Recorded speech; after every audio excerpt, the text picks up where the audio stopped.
If you've ever driven by a forested area that has been clear-cut, you probably did not like what you saw. However, it might not be as bad as it seems. In fact, as Twyla's Neil Melancon tells us, one company is clear-cutting to make more trees, not fewer. This area may look like a mess, and I'm not just talking about my hair right here. This land, clear-cut in 2011, is a common sight in Louisiana, but not one commonly understood. Because while this land was cleared, it was not deforested. This is that same land here now 6 years later, grown up and full of fast-growing willow trees and other species, especially seedlings. Believe it or not, that's that same deer stand you just saw. This is the exact same spot that we were 5 years ago. This is a particular block that we harvested back in 2010 and replanted in February of 2011. So what you're seeing behind is the 6 growing seasons of the seedlings we planted, plus the residual seed and our seedlings that were on the site back then. Blanchard is the land and forestry manager for A. Wilbert Sons, who came up with the plan to turn that area into what it is today and more. He says it shows that the difference between cutting and deforestation is, well, pretty clear. Clear cutting is a very viable silvicultural tool that is not to be equated with deforestation. This is something we use to accomplish the objective to regenerate the stand in the correct species composition. Deforestation is much more of a clear and burn and get out, and it's not occupied by forests again, or at least for a long, long time. One of the critical differences is that as soon as the land is clear-cut, it's allowed to start growing again. Sometimes that's from these stumps which aren't dead and will start eventually regrowing into a single trunk.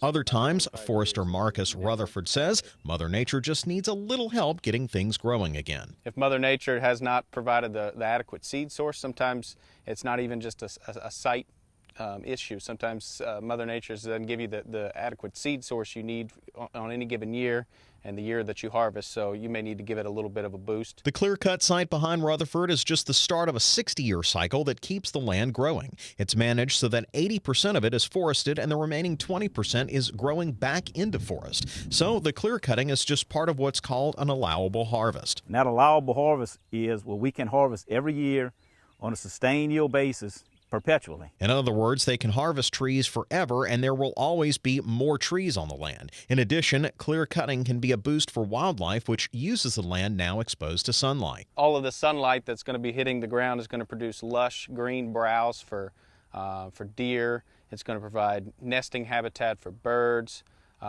rabbits, quail, all sorts of wildlife that need thick cover. Part of the managing of this land is that it's cut in a checkerboard fashion in 40-acre blocks. This means recently cut blocks will be next to both old-growth tracts and thickly vegetated areas, promoting both flora and fauna to grow. And that juxtaposition of those stands next to each other creates a wide diversity of habitats, from open ground, or what you see behind you, to closed stands, to mature stands. So that enables you to carry a lot of different wildlife species. It's a diversity. Even with the cutting, some seedlings will get choked out and die, and that's part of the natural cycle whether or not this land is ever cut. And unlike other areas, the 60-year cycle mimics the natural destruction from storms and hurricanes we get in Louisiana.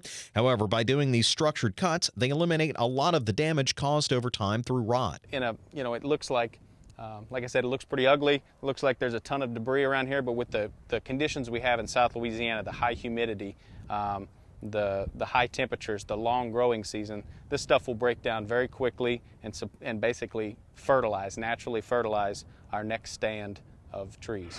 A. Wilbert Sons has been in business now for more than 150 years, starting out as just a small timber company. Now, since that time, they've developed interest in oil and gas, banking, housing, and wetland mitigation. And in fact, something we didn't get to show you were the acres of land devoting to offsetting all that oil and gas land, where they've planted dozens of varieties of trees that will be preserved in perpetuity as well.